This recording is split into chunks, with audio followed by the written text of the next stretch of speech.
CNET. I listen to CNET sometimes, and they were saying satellites. Yeah, I'm trying to cut the camera off so I could show you. It wouldn't go off. Well, you. What happened? Yeah. What's wrong, Sabrina? What happened? Listen. It said, dun-dun-dun-dun. Phone is starting. Oh, that's restart. You rebooted it. Good. Good. That's it. It's rebooted. I thought, oh, my goodness. I said up here, I was really. Because tomorrow is my last day of all this paperwork. I won't have, it'll be then ended. But I got to get there because she got to come pick me up. And then I said, well, she ain't going to come pick me up if I don't answer the phone. Okay, well, now it should work now because you rebooted it. When sometimes you have to reboot it. That's what I did. I rebooted my phone, and then now I was wondering because I kept pressing it would say 100. I said, well, how come it ain't showing nothing? Yeah, just start rebooting it like that. That's what I did. Mine is working right now because I'm telling you, it was weird. Look at that. Yeah, you have to reboot it. And sometimes you have to do a little more than that. You have to leave it off for a while because we keep our phones on 24/7. Right. Yeah, my phone had been on all morning. You know, I was talking to my daughter this morning. To Velvet. Uh-huh. Aww. Yeah, well, now it should be working because I'm telling you, that's satellites and stuff, man. Look at that. All these people done called me. Yeah, them people, they were calling and trying to tell you about the exercise class. Yeah. Look at that. Yeah. Well, shoot, I was asking myself, I said, I wonder if it's today is an exercise class. Yeah. And I didn't have nobody to ask because I couldn't call nobody. Yep. Yeah, what's today? And it was a good one. Oh, God. Well, alhamdulillah, I got my phone back on. I was like, what am I going to do? Alhamdulillah. Well, at least, like I'm I said, take all my numbers out of here and put them in a book. Yeah, just but remember to when that happens, just remember to restart. I got about 500 and some numbers in my phone. I don't feel like writing that many numbers. Girl. I ain't writing no numbers down. Okay, can you guys see us live? Can y'all hear us? I'm sure y'all can. We're live. Okay, hold on, guys. I'm trying to set us up. I told Jamila about the new class. Jinn. I mean Velvet. Excuse me. Okay, good. I gotta call Amina too. I talk to Amina more now than I used to. Alhamdulillah. Yeah, she called me last night too. I couldn't answer the phone. Something's wrong. I couldn't just get the answers. But like I said, when I rebooted it, everything was fine then. Oh. Okay. I thought it was old with this one. Okay, hold on. Okay, y'all ready? We can make 98. It's charged 98. Well, then you good. Then you shouldn't have any problems with it. Okay, we can ready to go live. We can ready to start now, y'all. I think we set up. Everybody ready? Wait a minute, one more thing. Let me check this other computer. Hold on. What is this? You just restarted your computer. What is this? Well, hold on for a second. Shaytan and the Jinn. Okay. All right, I know. Okay, ready? I'm getting ready to get started now. 3, 2. Hold on. Okay. Wait a minute. I got the PowerPoint. Let me check this PowerPoint too. Hold on. I'm sorry, guys. I usually be ready, but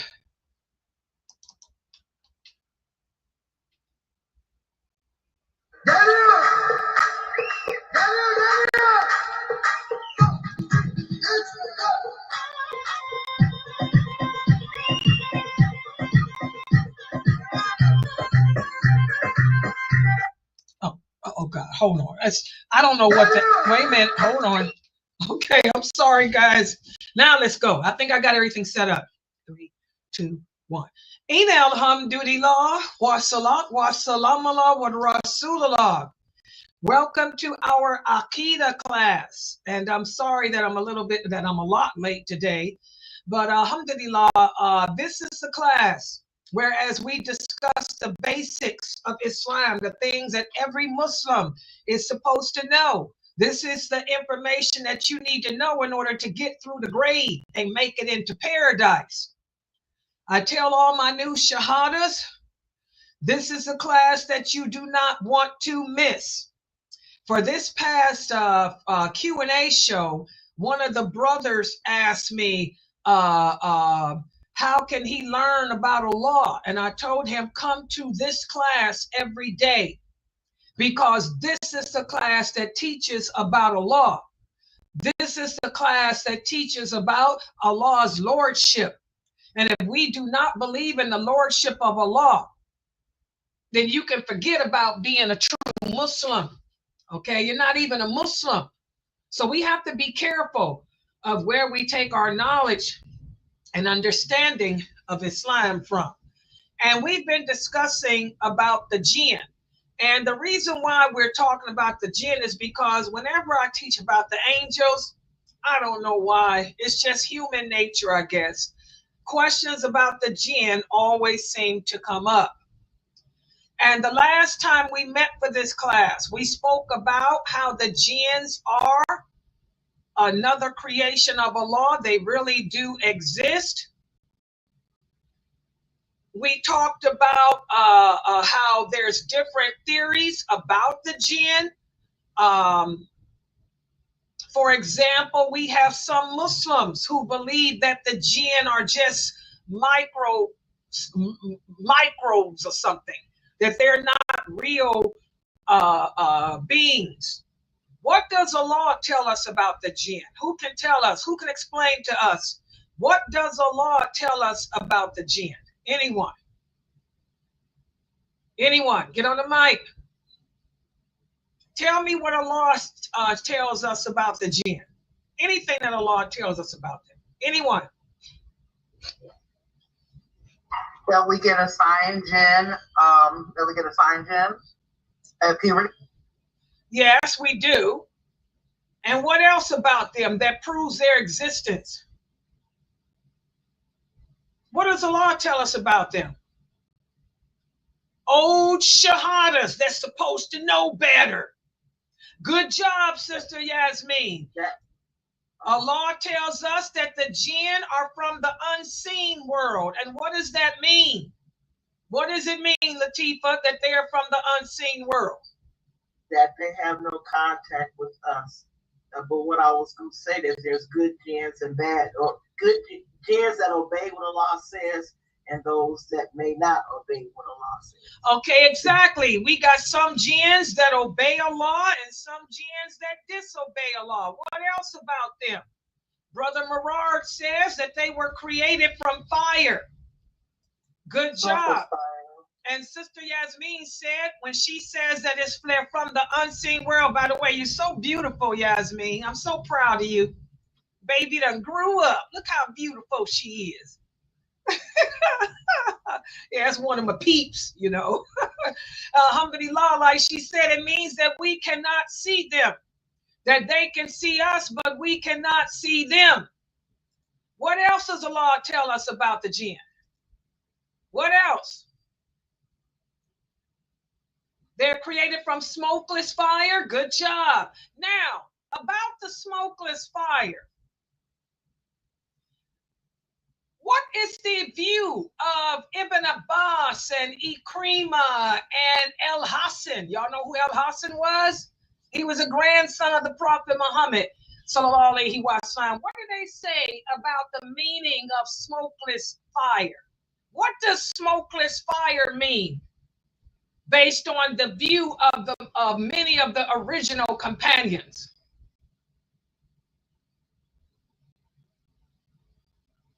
What is meant by that verse when Allah says they were created from smokeless fire? What did Ikrimah?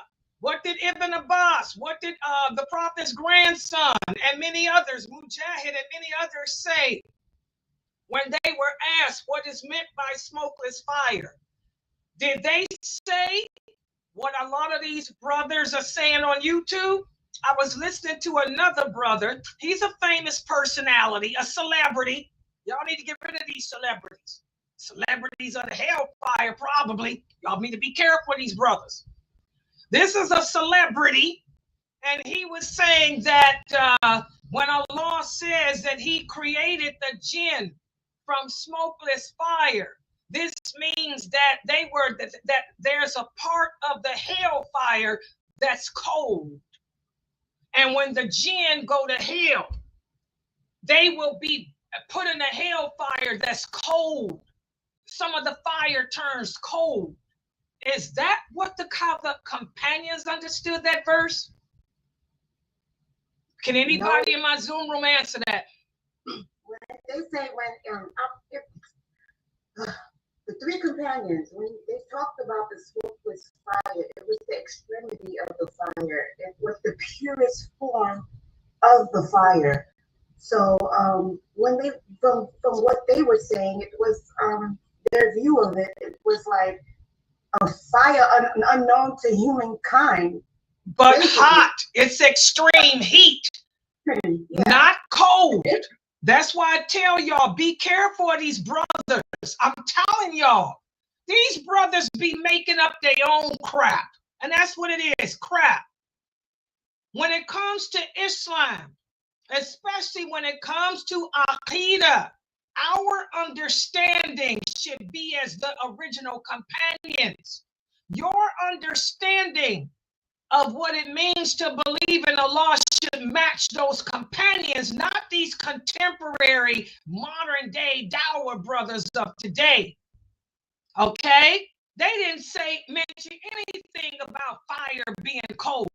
Ibn Abbas, El Hassan, Ikrimah, Mujahid and them, they said this is the most extremely hot part of the fire. It's the heat, the most hottest heat of the fire. Subhanallah. So be careful who y'all take that knowledge of Islam from. Okay, the purest, best part is the hottest part, not cold. When does fire get cold? Come on, y'all. All right. So that's more about the jinn. What else? Let me see what other answers we got here. They are stronger than us. Exactly. Good job, Israel. Some of the jinn can fly. We talked about that yesterday. Some of the jinn can fly. They have wings. And some of the jinn can move quickly about the earth. And good job, Mina. Just because we can't see them does not mean that you got some of these Muslims today that belong to the Mu'tazila. The Mu'tazila, they deny certain things about the jinn because that's not true. The jinn also has free will. That's what I'm waiting on. And the most important thing about the jinn is, so what does that mean when we say that the jinn has free will? What does that mean, Latifa? The fact that they have free will means what? That they can make choices of what they do, what they believe, and what they accept. And also what? Because of those choices. What else do they share in common with us? That they will have to answer to Allah for their sins. Yes, and that means either that they are going to go where? They'll be where in the hereafter? Hellfire or paradise. Exactly. So the jinn will either be in paradise with us or they'll be in hell with us. Because just like us, they have free will. So based on whatever choices they make in this world, you know, either they're going to spend eternity in hell or eternity in paradise. Good job, Nadia. They're held accountable. So these are the things I want you guys to know about the jinn. This is just particulars. And today what I'm going to do is speak about the jinn and their relationship to Iblis. And I'm going to answer the following question in today's lecture. There's a brother who sent me an email. I get them all the time. But there's a brother that sent me an email asking me, because I made the statement, which I will continue to make, that some of the companions believe that the jinn that the Iblis is the father of the jinn. Pay attention, young brother. I know you got your own website, your own Dawah channel, and you got 1 million subscribers, and you know you a celebrity. Learn your place, though. I'm older than you. I'm your grandmother. Difference between you and me, I don't speak without having Dalil. So I want you to pay attention when you see this stream.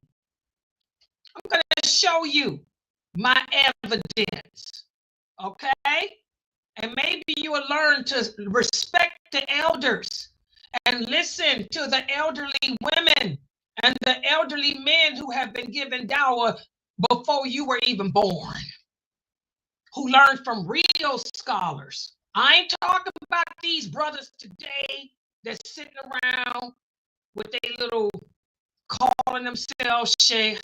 I'm talking about real well-known scholars who have died. Maybe you'll learn from us. So take notes. So let's put this up here. Put the PowerPoint up on the screen, because the kids are learning too. And also take screenshots of my PowerPoint so you will have the hadiths. If somebody tries to challenge you and stuff up. If I tell you something, believe you me, one of those companions had to say it. If it wasn't Allah the Prophet, it had to come from. So take notes. All right, so let's put this here. Slideshow.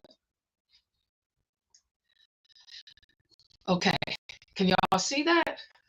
Okay, let me make this a little larger. Yeah, hold on. Oh, I'm sorry, people. I'm sorry. I told y'all I got a lot of computers going. Hold on. Where did I go? I'm stuck. I'm stuck. Oh, boom. My bad.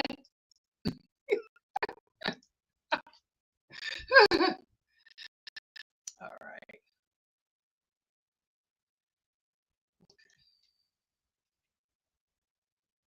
Let me make this a little larger. Okay, so tonight, guys, we're going to speak about Shaytan and his relationship with the jinn. We're going to speak about Shaytan. What do you mean? They saying the video is breaking up. Is the video breaking up, guys, on YouTube? Geechee. Yeah, it's punchy. What's going on? It ain't me, is it? It's not you. It's just YouTube. Wait a minute, hold on. You're good now. It ain't me because my internet says great. Hold on. Let me log in on. Let me log in on another platform too. Hold on. So I can see what they're talking about.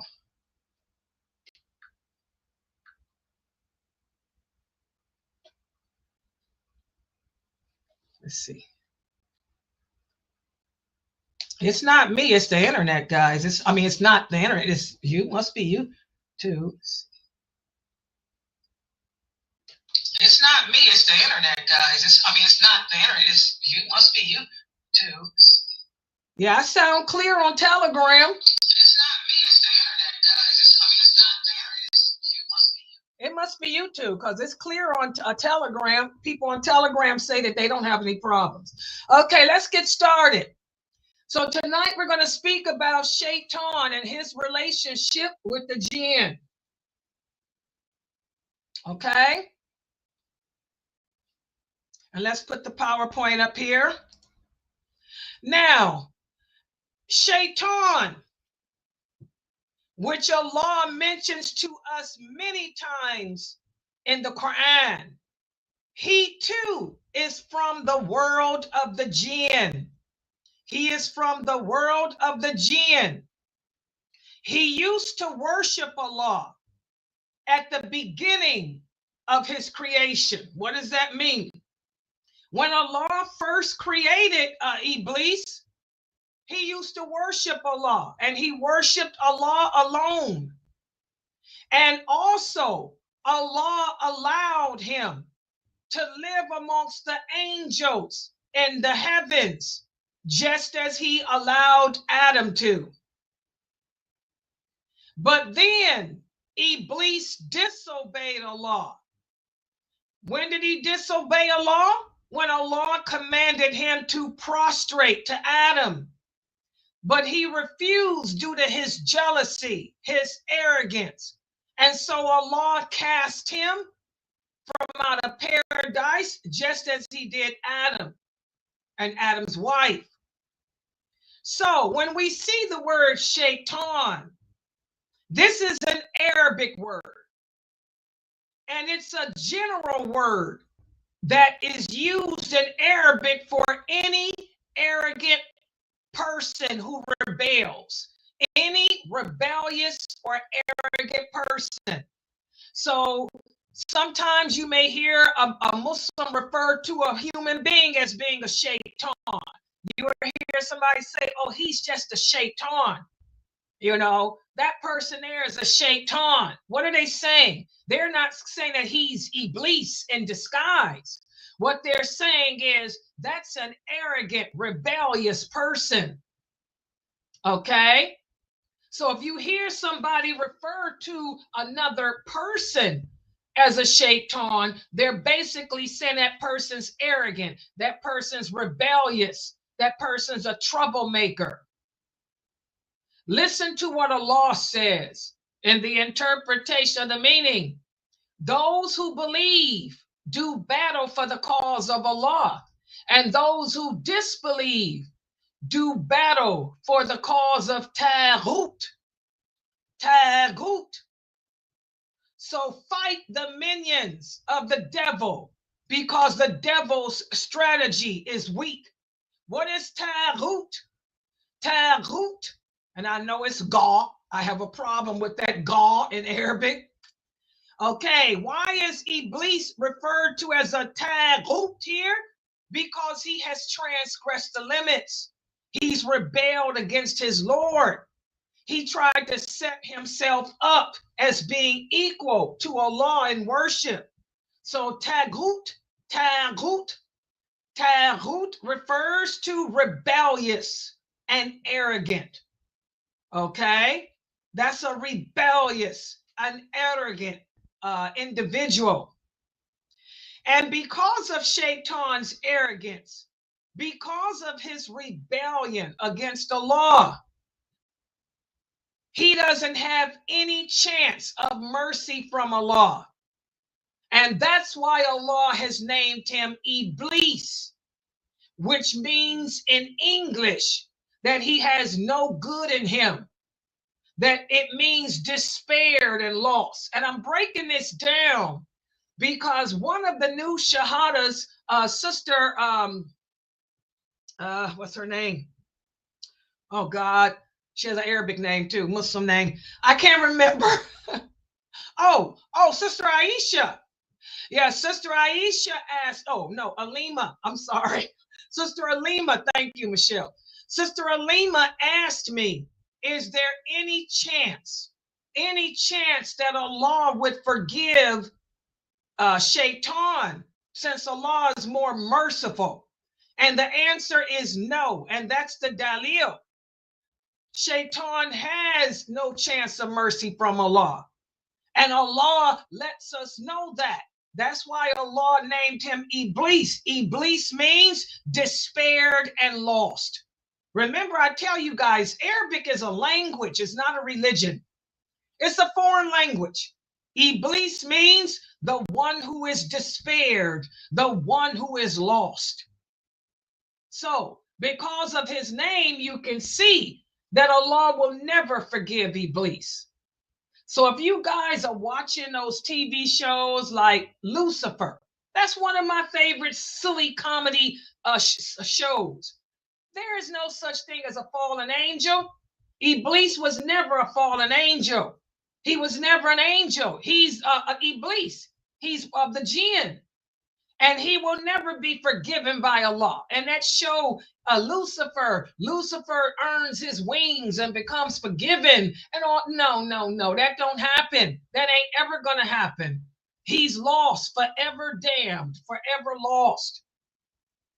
And whoever studies the Quran and the Hadith, they know that Shaytan is one of Allah's creations. You learn that he has a mind. He has the ability to understand. He can move around. He is not what some of the ignorant people say. He's not an evil spirit that takes the shape of the subconscious. Okay, he's a creation of Allah. We cannot see him, but he can take on the appearance of an animal. He can take on the appearance of an ugly human being. Okay, he can take on the appearance of a snake, of a rat, of an alligator. That's why I don't like those type of creatures. He can take on an ugly animal's form. Or he can take on the appearance of an old man, an old woman, a witch, a wizard, something like that. And again, without any doubt, Shaytan is the jinn. Now, let me share something with you guys. About 25 years ago, right here at Sunnahfollowers, is back when Sheikh Muhammad Saeed Atlee was the imam over this website. I was married to him, and he was the imam over the website. I'll never forget, we had a brother, a famous personality. He was famous back then. You don't hear about him much today because he's old. But he was in here teaching. He was teaching Aqeedah. And he made the statement that Shaytan was a fallen angel.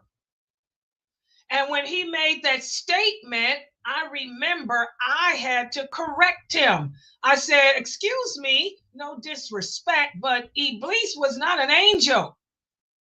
And the brother got very angry, and I remember Sheikh Morsi came in. Sheikh Morsi was always the scholar over the website. He came in and they started speaking in Arabic. And Sheikh Atlee, after the brother left, Sheikh Atlee told me, don't let him come back to teach anymore. So I don't know what they said, what the words were with that the Morsi and Atlee gave to him in Arabic, but he didn't teach anymore. Okay, but he was of those people. He was of one of some of those past and modern Muslims who say that Iblis, was not a jinn, that he was a fallen angel. And what is the dalil that they use? Because I do remember this brother trying to use this verse to me as the dalil. This verse here. And a lot of you guys, I tell you guys, when you read the Quran in English, you have to know the Fusha. Look at the meaning. Look at the wording in Fusha. And also you have to know the science of the Quran. You have to know the Hadiths, because the Hadiths explain the Quran. This statement here, where Allah says in the interpretation of the meaning, when we said to the angels, prostrate before Adam, they all prostrated except for Iblis. He was filled with pride, and so he became an unbeliever. That's the wording in English. So they'll use this verse and say the simple fact that Allah said, except Iblis, means that he was of the angels. They argue that if a group of angels accepts him, he must have been a member of that group. And this is what that brother that was on my website back then teaching was saying. And that's when Sheikh Morsi came in and corrected him. They were speaking in Arabic, and Sheikh Atli too. All of them, Sheikh Atli and Sheikh Morsi, were speaking in Arabic to this brother, I guess explaining it to him. But there's also, as you guys know, other verses in the Quran where Allah clearly says that Iblis was the jinn. He was a jinn. He was a jinn. Allah mentions that. Listen to what Ibn Kathir stated in his commentary of the Quran with that verse that so many of these brothers and sisters use to try to justify saying that he was a fallen angel. Ibn Kathir said these stories have been related by many of the early scholars. Most of them, of these early scholars, were from Jewish and Christian backgrounds, and they based it on Jewish and Christian legends, which should have been investigated. He says Allah alone knows the truth of most of those reports. Many of them are false because they contradict the truth that we possess, which is the Quran and the Hadith. Whatever the Quran contains is enough. And we don't have to delve into the stories of the Jews and Christians from before. Their reports have not been saved from changes. They have lied about many things, and they did not have trustworthy people to protect their writings as we have. Okay, so, but that's where that brother, he was probably one who followed one of those early scholars who believed that. Okay, but again, Allah is clear. In the Surah of the Cave, Allah says in the interpretation, the meaning, and remember when we told the angels, prostrate before Adam, and they fell prostrate, all except Iblis. He was of the jinn. Y'all see that? That's the clear verse. He was of the jinn. So he rebelled against Allah's commands. So based on this confirms, that Iblis was not an angel. And we already know from the other verses that we talked about in the other couple of days that the angels and jinn and humans are not the same. And also we have this hadith from our prophet sallallahu alaihi wasallam telling us that the angels and humans and jinn are not the same. He says the angels were created from light, the jinn were created from fire, and Adam was created from clay. Now, that brings me to the question that many of the young Dawah brothers today ask. Where do we get this conception that Iblis was the father of the jinn? Well, this is true. There is no clear text from the Quran, nor is there any clear text from the Prophet Muhammad that states that Iblis was the father of the jinn. However, we have the opinion of Ibn Abbas and many of the other companions. They say that the same way that Allah created Adam and we are his descendants, and Allah allowed him to live amongst the angels to learn what Allah wants of him, Iblis was the first jinn created, and Allah allowed him to live amongst the angels to learn what was expected. So I didn't make this up. This is the opinion of Ibn Abbas It's also the opinion of Ibn Umar. It's also the opinion of Qatada. And it's also the opinion of some of the early scholars like Ibn Taymiyyah. Y'all heard of him. This was also his view too. And he based it on what Ibn Abbas and those companions said. So that's where that comes from.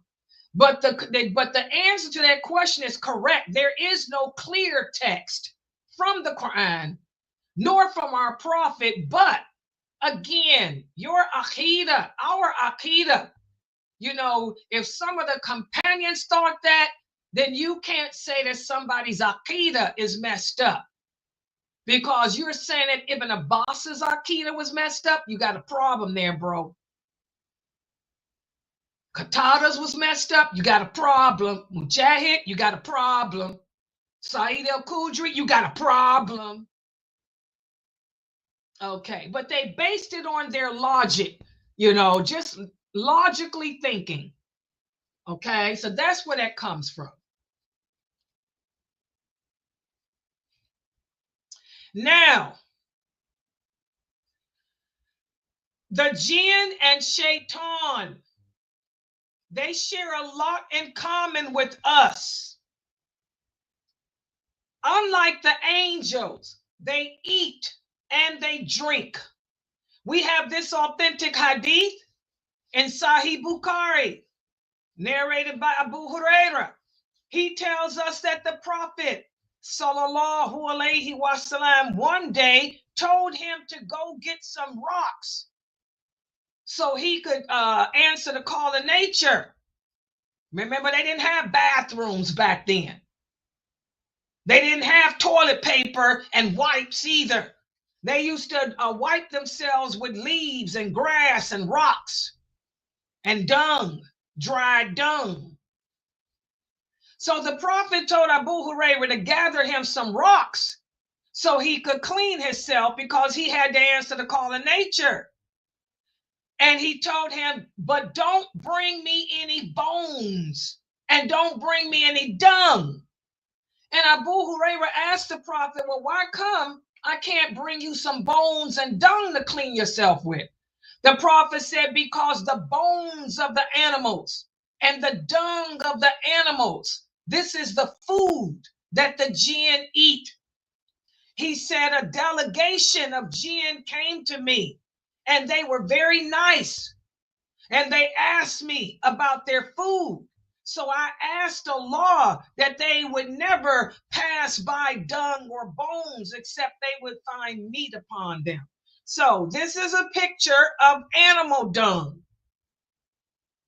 Doesn't look as bad as you thought it would look. Y'all probably didn't know what that was.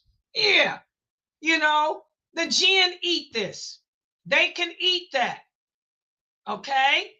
When that dung dries, people can use it to clean themselves with. It's just like a rock. Okay, but as you see him before the Prophet forbade it, the Arabs used to use the dried dung to clean themselves with. But now they don't. We don't.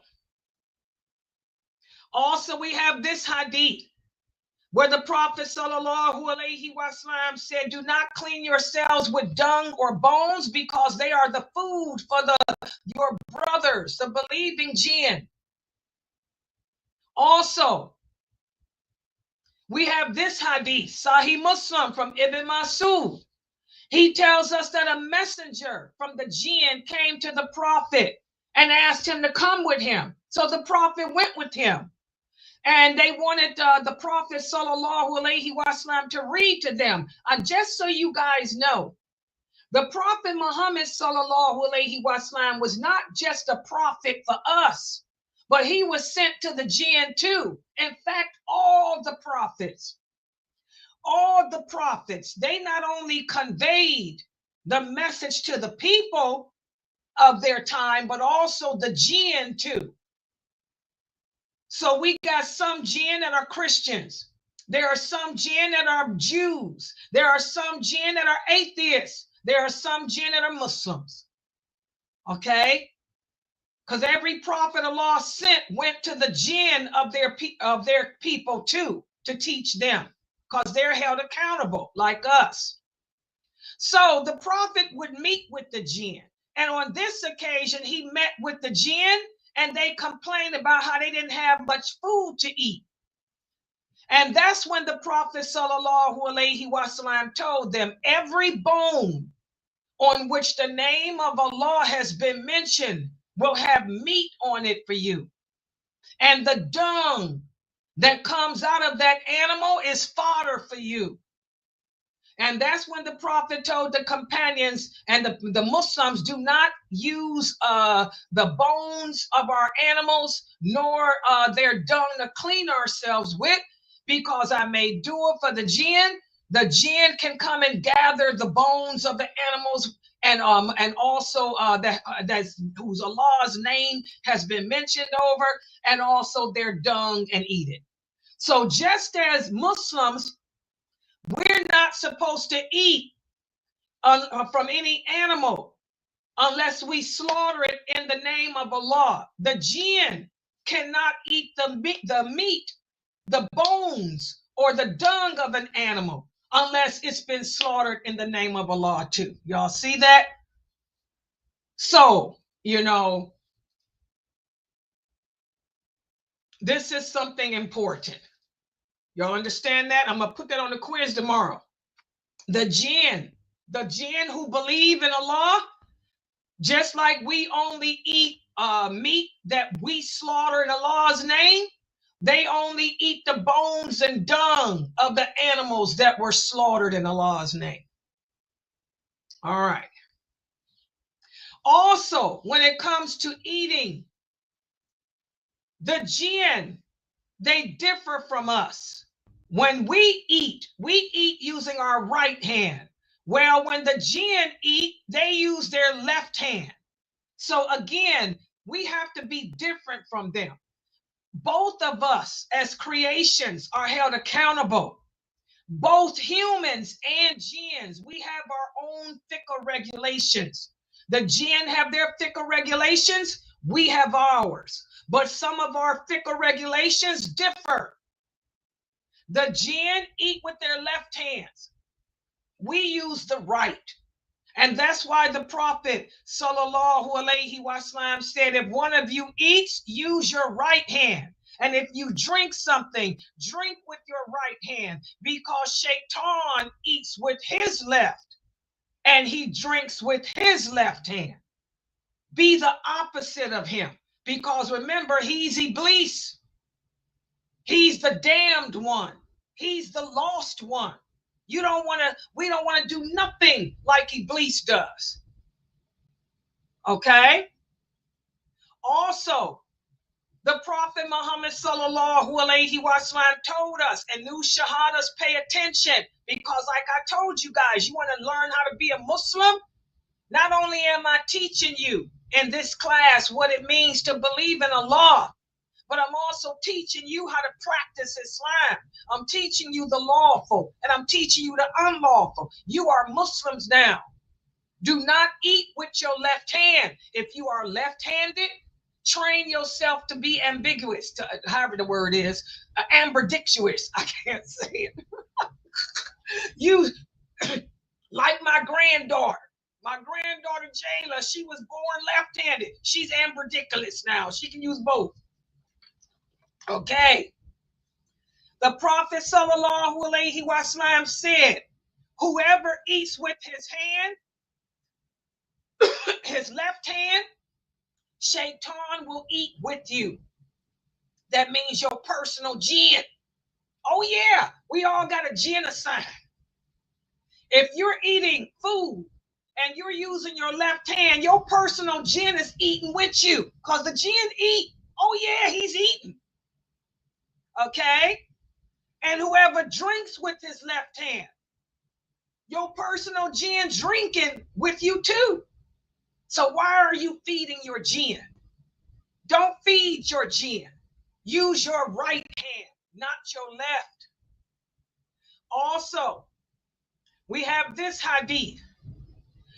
The Prophet sallallahu alaihi wasallam said, if the man enters his house and mentions Allah's name when he enters it. When he enters it. He didn't say salam. Let me talk about this for a second to my new shahadas. I'm answering this question. When you enter the house, we don't say assalamu alaikum. That's Sufism. No. That's a hadith is taken out of context. The prophet said, when you enter your home, say Bismillah. And then if there are people in the house, go and greet them so they know that you're home. So they won't think somebody is breaking in. I live by myself. When I enter my house, who would I be giving salams to? If anybody answered, you better believe I'm running back out that door. So we don't say assalamu alaikum when we enter the house. We say Bismillah when we enter the house. And then if you got your wife there, your kids or people there, say assalamu alaikum, I'm home. Let them know that you home. Okay? So let's take a look at this hadith again. Because again, people misconstrue these hadiths.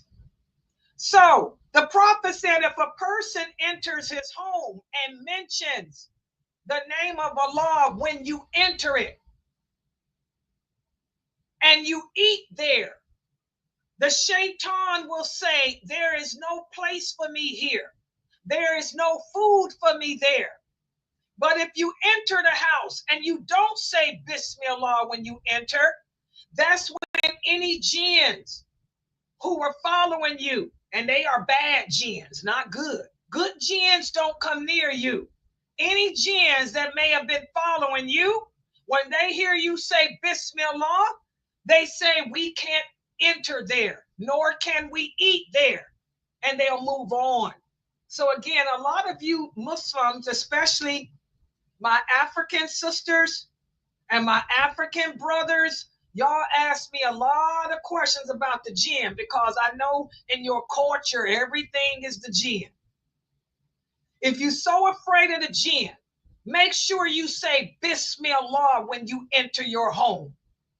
That'll make sure that any jinn that may have been following you is not allowed in. And when you eat, say Bismillah before you eat. That'll stop your personal jinn from eating with you. Everybody got that? New shahadas, write it down too. Okay? And that's the source. This is Hadith and Sahih Muslim. Uh-oh. Uh-oh. So the jinn eat, the jinn drink. And like I said, the same way that we cannot eat any meat unless we mention Allah's name over it when we slaughter it, the same for the jinn. They can only eat the meat that from the animal who has been killed, whose Allah's name was mentioned over it. Okay? And I'm going to tell y'all something else too.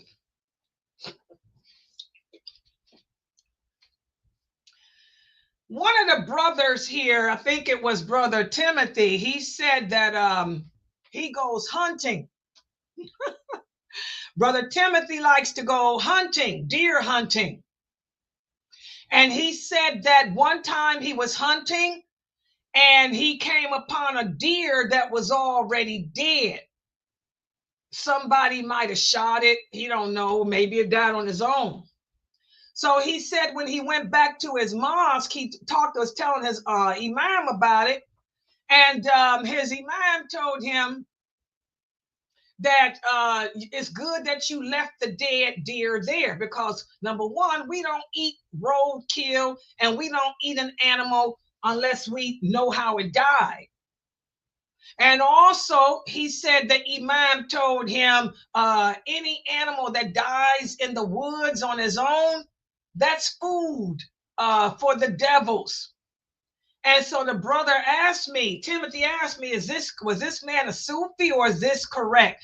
No, he's not a Sufi. This is why some of the scholars think that Meat like that, animals that die by themselves, are food for the devils that the name of Allah was not mentioned on. So, any dead deer or any dead ducks or any dead birds that died on their own, the evil jinn eat them. The evil jinn eat them. Okay, the good jinn, the believing jinn, they eat off of our animals that we mention the name of Allah. Okay, so I put that there because that's where that comes from. And also, Ramadan's coming up. We got a lot of new shahadas here that's still smoking. Y'all smoking them cigarettes? And I got a few that's smoking weed too. Y'all better cut that cigarettes and that marijuana out. Listen to what Allah says and the interpretation, the meaning. Oh, you who believe, alcohol and intoxicants and games of chance and idols, they are all an infamy of Shaytan's handiwork. Leave it alone in order that you might succeed. There's your dalil that you can't smoke weed. For the brother that asked me, where's the dalil that he can't smoke weed? There it is, right there in the Quran. And also, one of the early scholars, Ibn Qayyim, he said intoxicating liquor, that's alcohol, and also intoxicants such as marijuana, opium, hash, LSD, whatever y'all get high off of today, fentanyl, I don't know. He says intoxications, they're the beverages of the devils. It is the drink that he orders and that his patrons drink. The jinn get high. The jinn smoke weed. The jinn do all that crap. Why are you being like the jinn, brothers? A lot of you got those dreadlocks in your head. How many times have I told you guys? I've given y'all the dalil. The Prophet Muhammad sallallahu alaihi wasallam said, do not walk around with your head knotted up in knots. That's how the jinn walk around. The jinn let their hair grow and knot up in knots. That hadith is authentic. That's Sahih Muslim. Dreadlocks are haram. You are a Muslim now. Your culture is Islam, not Rastafarian. You ain't no Rastafarian. You a Muslim, dude. There's a tree that grows from the pit of hell called the Zakum tree.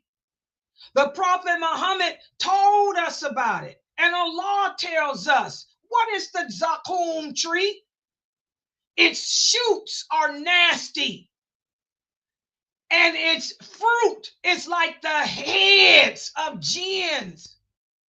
So you people got to stop this dreadlock crap. That ain't Islam. You better learn.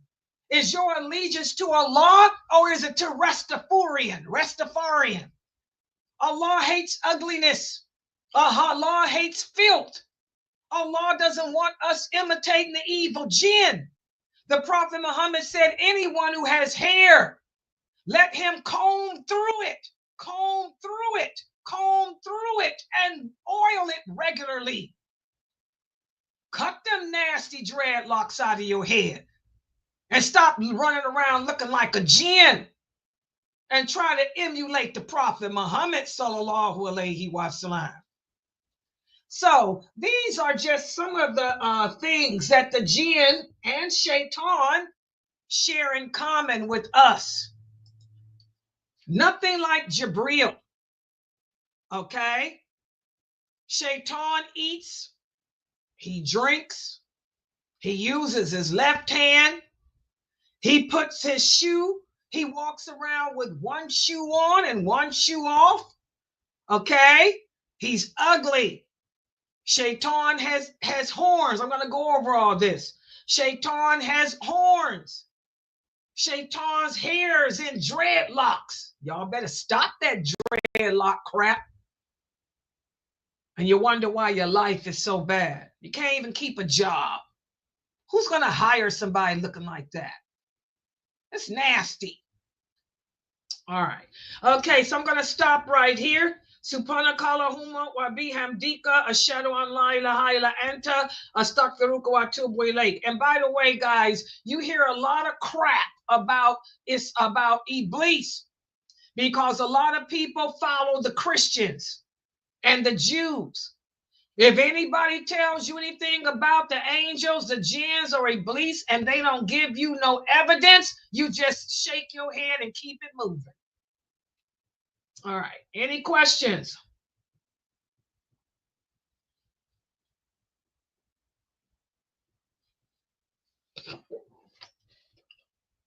Yes, go ahead. Yeah, you cut those things out, brother. You're new to Islam, brother. What's your Malik? Yeah, you got to get rid of those dreadlocks, Aki. Got to go. Just that simple. Just go cut them out.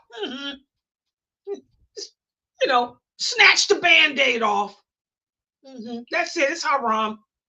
I've given you the evidence. And for you women, because you're too lazy to comb your hair, cut them dreadlocks out and maybe you can keep your man. All right. Don't no man want no Medusa looking woman. Yeah, braids is good. Braids are cool. You can wear braids. Braids are beautiful. The Prophet Muhammad used to braid his hair. His wives braided their hair. Salama, her hair was so long, she would braid it. Zainab would braid it. Yeah, braid your hair. And you brothers can wear braids your hair. But that nasty dreadlock, that's filth. It's got to go. You're looking like Shaytan and his descendants. Yeah. Yeah, I gotta say it that way because I don't know why y'all love those. Why do African Americans love them stinking dreads? They're ugly. I mean, you gotta just snatch that Band-Aid off. Just rip it off. Yeah. Yeah, you can't. That's true, Brother Malik. You can't wear a fade either. Yeah, for the new Shahada men, y'all can't wear fades either because you're imitating the Kafirs. Your allegiance is to Islam. We're not supposed to walk around looking like non-believers. You sisters and brothers, just like we women have to dress this way, you can't confuse me with no non-believer. And nuns, a nun don't look nothing like Laila. When you hear these ignorant Muslim men say that we look like nuns, that's an insult. A nun wish she looked like Laila Nasheeba. So we don't look nothing like no nun. We don't look nothing like Nicki Minaj and them either. Well, the same way we have a dress code, you brothers got one too. Rip off them nasty dreads. You can't wear no fade. You cannot wear a shag. Either let your hair grow. The Prophet sallallahu alaihi wasallam said either let your hair grow or shave it all off, but you cannot leave one side short, one side long. You can't leave one part of your head bald and the other part with a piece of hair. We can't do that because you're imitating the Kafirs. You look like, just how a woman gonna tell if you a Muslim or not? You look like a Kafir man. Why settle for you? You see that? Yeah, you brothers better gotta get y'all's dress code together. Yeah, I come down on the women a lot about dressing right. Well, I got to get on you brothers too. Stop wearing. Yeah, you can't do that either. A stock for law, brother Amir. You can't be putting your name in your head. What kind of stuff is that? Who is this? Run DMC? You trying to be like Jay-Z and Run DMC? I know that's probably before your time. Run DMC. You don't remember them? The Reverend. We don't put our names in our head. You can't do that as a Muslim man. You can't imitate these Kafirs. No, get that name stuff out of your head. You ain't no doughboy. What is that, dope dealer?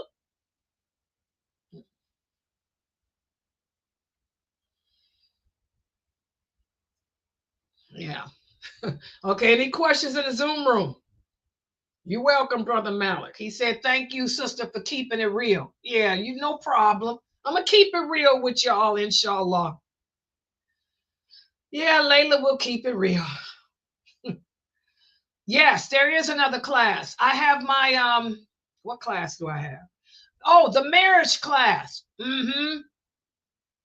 Oh, and by the way, I know I'm behind on the shorts, but if you guys look on my YouTube channel under the shorts, I did put up Brother Yusef's. Brother Yusef's, I made short clips of his lecture. I also got shorts of Dr. McBride's lecture, and I'm doing mine from my Q&A. I put 2 out. I made a short of Sheikh Atlee, the one where Sheikh Atlee answered that question for you. New Shahadas, y'all need to share that one. For the new Shahada who said that she got married, never consummated the marriage, the man divorced her, and she didn't do the waiting period. She went and remarried some other dude. Guess what? She's living as an adulterer. I made a short out of that. It's on my YouTube channel. So please share that so these new Shahadas and also women who are marrying men in prison. That's where that one came from. You women are marrying men who are in the penitentiary. Share that video. Okay. What if someone forgets to say Bismillah?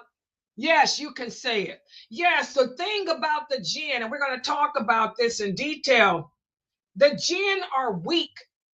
Whenever you mention the name of Allah, they run away. So even if you forget to say Bismillah when you first enter, you can say Bismillah anytime and they'll leave. The jinn leave whenever they hear the name of Allah mentioned.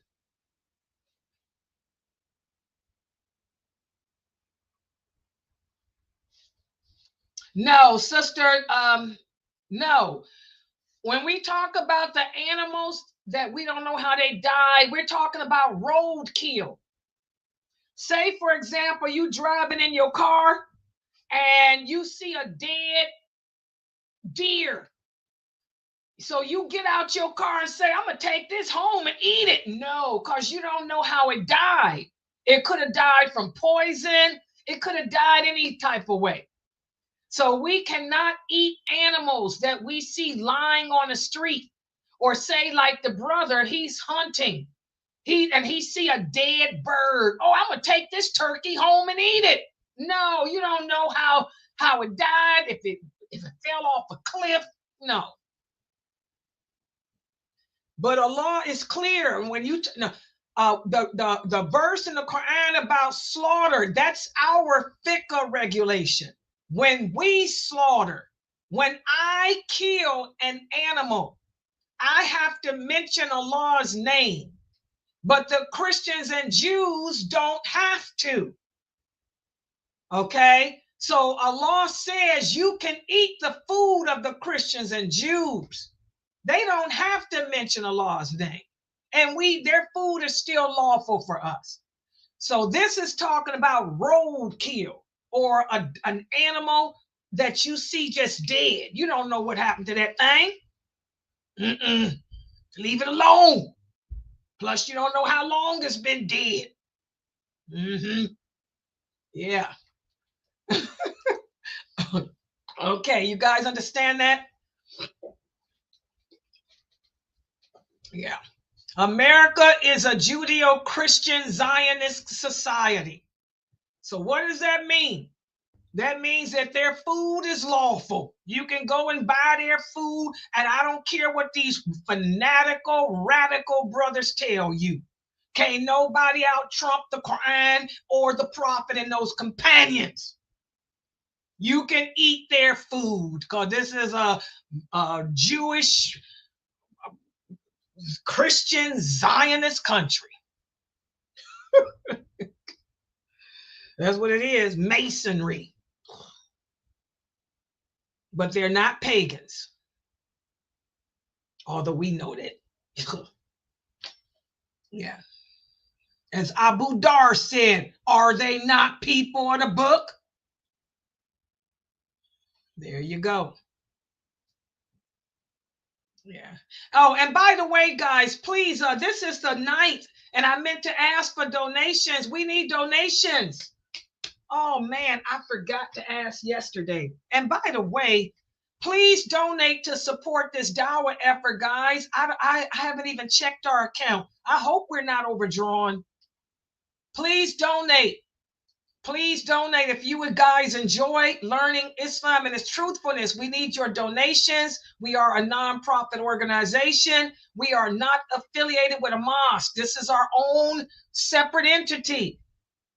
So we need you guys to keep us on the internet, keep this website thriving and going. So please donate. You can donate using PayPal or what is that? Cash App or what's the other one? Zelle. Please, it's on the tab there. And also buy the books. Oh, what happened here with this thing? Yeah, my next class is at 9:30. Let me change that thing. Yeah, it's at 9:30. Can y'all see it? Yeah, there it is.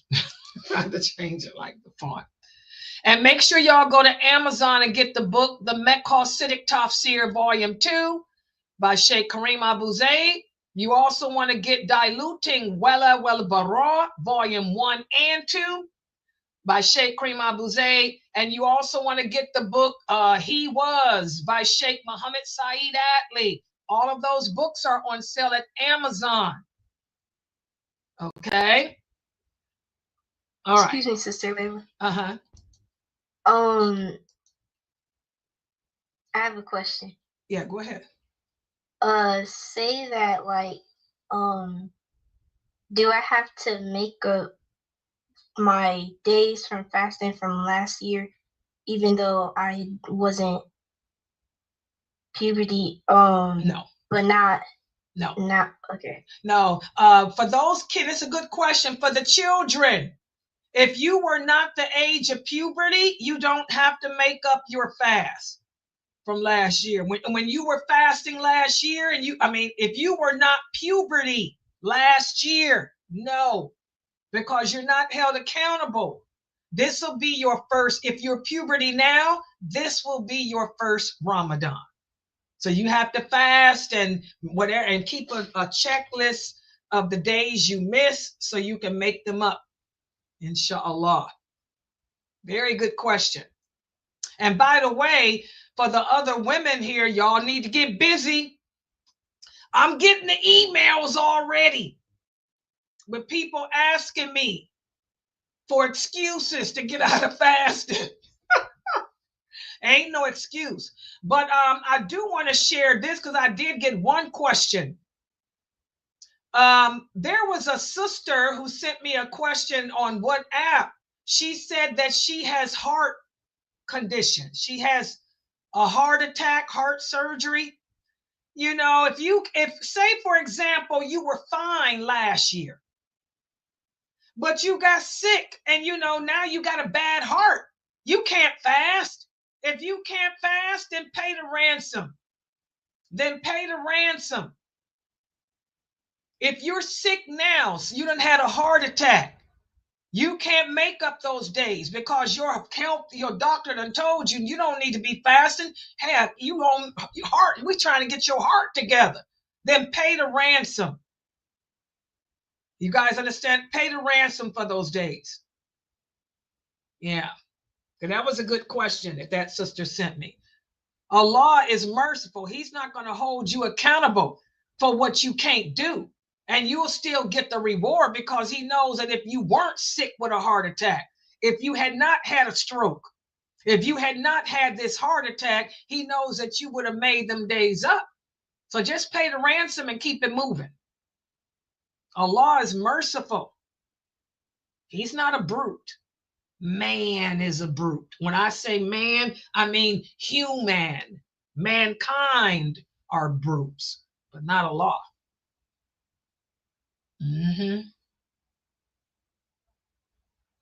If you don't make up your days of Ramadan, you've committed a major sin.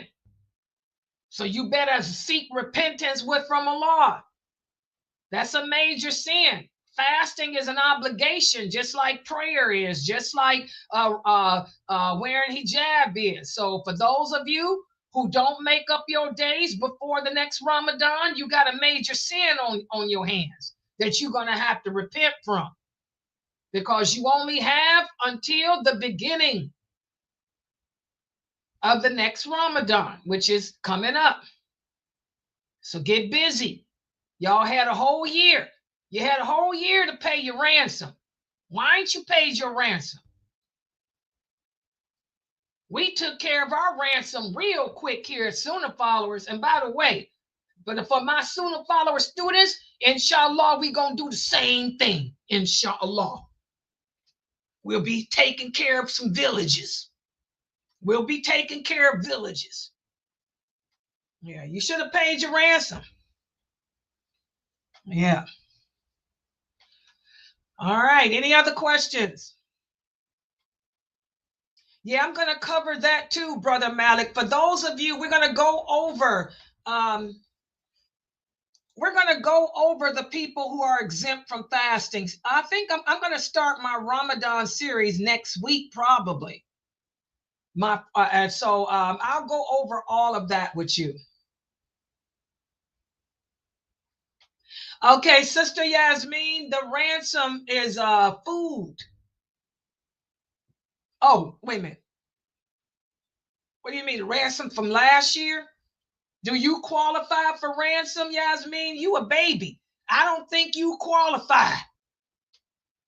You got to make up your days, Yasmin. You a young babe. You ain't no old woman.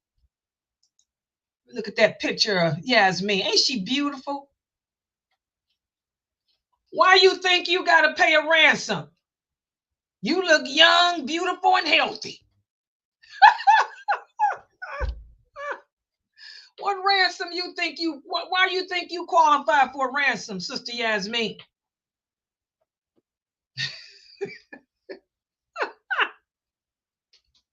No, you got to make up your days. The ransom is only for the people who are sick with a sickness, an incurable sickness like cancer, heart attack, stroke, something like that. A disease that doesn't go away, that only gets worse when you fast. Yeah, you too young. You ain't no ransom, baby. No. What hormonal? Wait a minute. Hold on, Yasmin. Let me check your stuff out. Wait a minute. Hold on. Was you the one that sent me the text message today, Yasmin? About the heart thing? Were you the heart thing? I get so many of them, Yasmin. I know your family. That's what I'm talking about. You weren't the one with the heart issue, were you?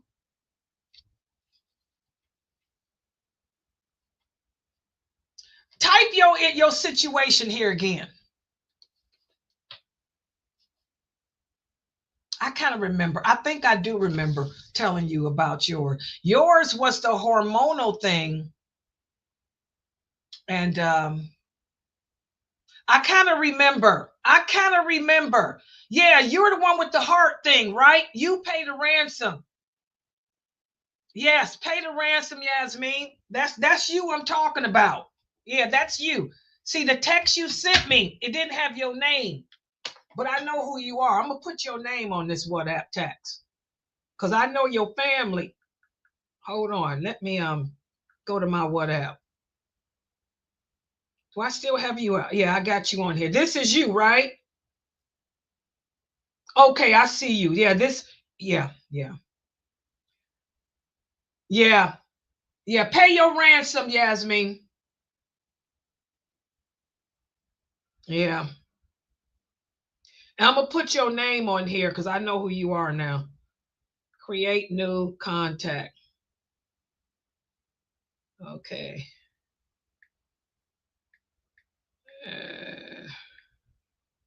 All right. Okay. Yeah, for you, pay the ransom. I know. Yeah, I remember. Yeah, I remember. Yeah, for you, you're different. Your sickness is, yeah, even though it was temporary, it was, yeah, just pay your situation is different. You got heart issues. Pay the ransom and give it to your mosque. You can give it to the mosque in your area, sweetheart. Yeah, give it to the mosque, G. That's where it go. In fact, you can go on their website. They'll tell you how much the ransom is too. They'll let you know or you can call the mosque and ask them how much was the ransom for Ramadan from last year. They'll tell you it was $7, $8, $10, and just pay it to the mosque. And most mosques got on their website a place where you can click on for PayPal to pay it. Yeah. Yeah. I put your name on there because I see who you are, know who you are now. Yeah. Yeah, your situation is different. Yeah, everybody got different situations about this sickness. I mean, if it's a real sickness that's dangerous, yeah. And also, exactly, Sister Savannah, you tell her mental health, they shouldn't even be attempting to fast. Your sister-in-law is bipolar, tell her don't even try to fast. Because what's going to happen is it's going to mess her up. She's going to become chemically imbalanced.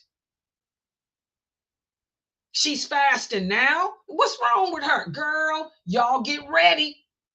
Savannah, get ready with your sister-in-law to start acting crazy. Now, for people who got those on medications like that, y'all got to, you shouldn't be even trying to fast. Bipolarism, schizophrenia, mental health medications y'all taking, psychotropic drugs. Psychotropic drugs, guys, you can't play with that stuff. Because anything can throw your body off balance and then you back crazy. No. So you tell your sister-in-law, Savannah, she shouldn't be even trying to fast. She won't listen. That's what happened with these people. I hate to say it. These people don't want to listen. And then they end up like my Gracie. I still don't know where my Gracie is. Gracie, where you at? Gracie tried to fast last year, y'all. She ain't been back. She's schizo. It messed her up.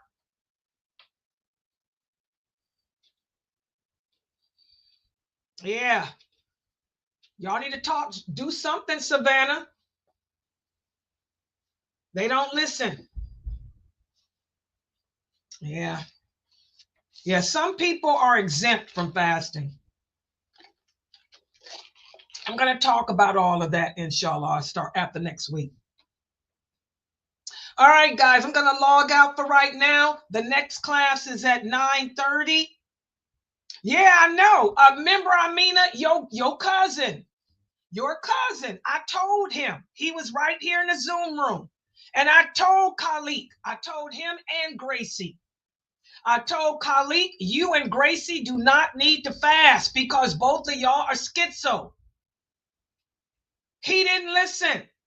And she didn't listen. She was hospitalized. They put her in a mental ward. They called the people out. Gracie went out fighting. She went out fighting. And look at Khalik. Yeah, he's still messed up. You know, for those of you who have mental health issues, don't even try to fast. I keep telling y'all that. I miss him and I miss Gracie. Both of them, my Gracie. I don't even know where Gracie is. I think Gracie is still locked up. They got her in a mental psych. She ain't been the same. She ain't been back since last Ramadan.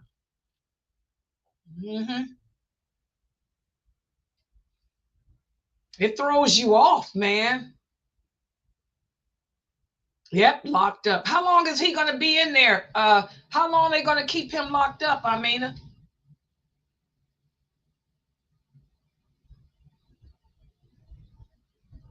It's been 2 years for him, ain't it? He ain't getting out no time soon. Feel so bad for him. Good brother. He had a good job and everything. He was doing good. Then he stopped taking that medicine trying to fast. And that's all it takes. Once you get off your schedule with that medicine, that's it. Once you get off the schedule and taking, they end up fasting and they just stop taking it. I know. It's wrong. That's colic. That's what Gracie did. Gracie did the same thing. She attacked her or the people in her building. She was fighting the police. They had 6. She was on the news where y'all live in Philly. You know, Gracie was on TV. She took down 6 police officers. Gracie went crazy. They couldn't hold her down. They put her out in restraints. She was foaming at the mouth and everything. Had me on the phone. You know, Gracie, she had me on the phone when it was happening. My poor baby. I love my Gracie.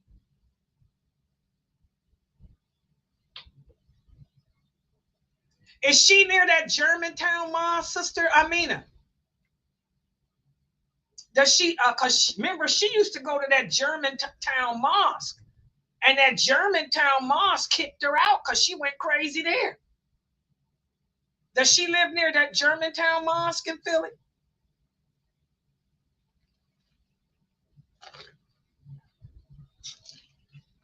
Girl.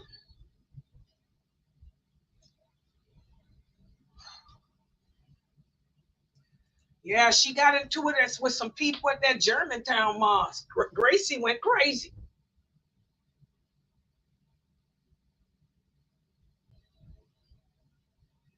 Yeah, so for those of you who have mental health issues, do not try to fast. I'm telling y'all, don't even try it.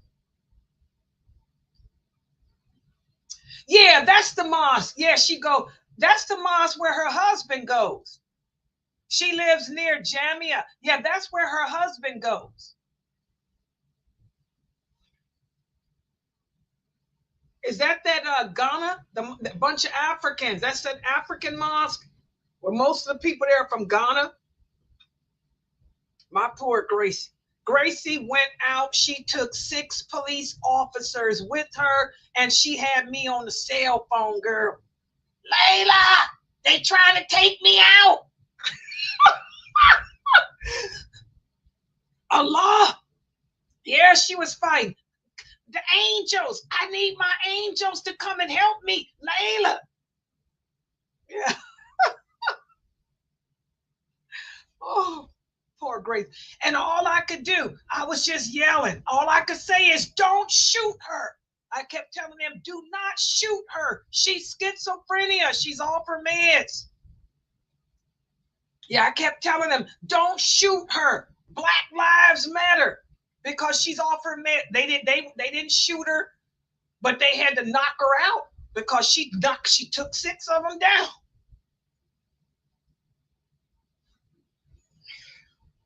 SubhanAllah, my poor Gracie. So that's that African mosque. Yeah, that's the mosque, the brothers from Ghana. Yeah, that's where Bimru. That's where Bimru goes. SubhanAllah. Yeah, my brothers and sisters in Philly, man. What can we say? It's the East Coast. We talking Philly, New Jersey, Cleveland, Brooklyn. I went to Philadelphia and got sick. Yeah. Hey, Okay, guys, we need to find out what's going on with Gracie. Seriously, Anissa, can you get in touch with try to find out where our Gracie is? Is she still around? Did she call you a couple months ago, sister? Remember she was they just had took her out. Remember she was crying. I ain't heard from her since.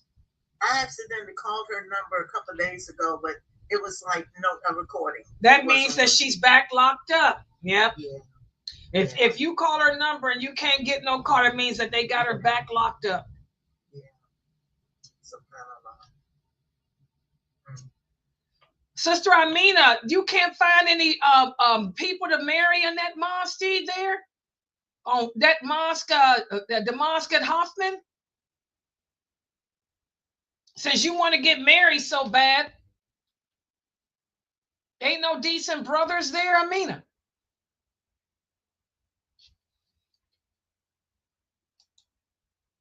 That's a good mosque. What's wrong with the brothers there that you can't get married? You never tried?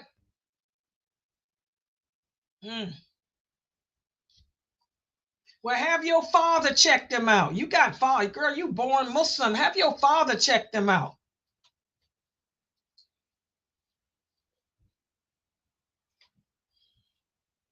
Because I heard, but you got to be careful. You know, you in Philadelphia. You in Philly.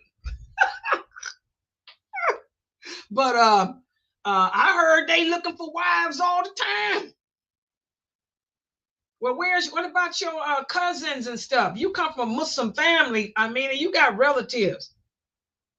If you want to get married, it ain't got to be your father. It can be your cousin, your brother, you ain't got no sons though, do you? You ain't got no, how old are you got daughters. You ain't got no sons, do you?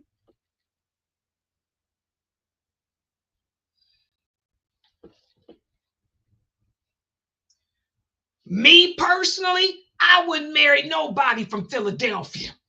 Not me.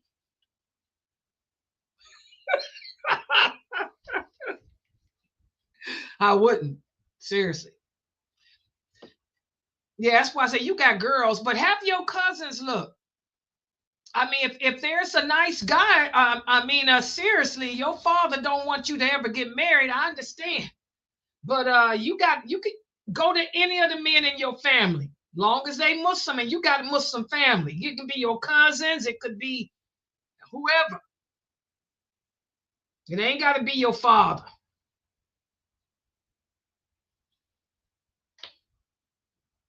I think so too, because I'm gonna be honest. If a brother from Philadelphia asked to marry Laila Nasheeba, it ain't happening. I ain't got time for that drama. No, no way, Jose. Oh yeah.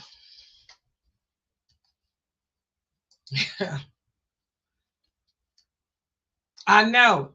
That's why I'm telling you, use your cousins. If you did meet somebody nice, or if there is somebody that suggests a nice brother to you, because I know your father doesn't want you to get married, you can utilize the male cousins you have, or any male relative, anyone. Yeah. And if you ain't got no cousins, it can be an imam from a mosque. You can even have an imam represent you, Amina, because you're 45 years old, you got grown kids, you ain't no virgin, and you know yourself. So it can be the imam of a mosque if you met somebody you really wanted to marry. That's what I'm saying. Allah's probably saving you. You don't want no dude that ain't practicing Islam, and you don't want no fanatic either. You don't want no brother that's going to oppress you either. And you got those two girls. Mm-hmm.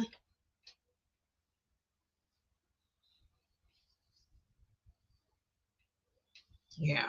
But if there were a brother that you was interested in, you can have the imam of the mosque handle it for you. It ain't got to be your father. You ain't no virgin.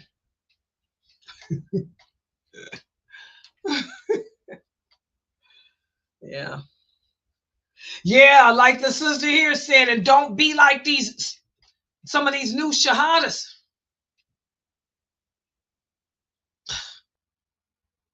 Yeah.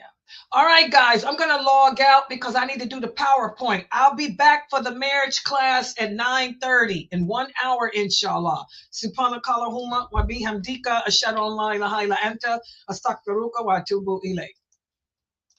Yeah, I feel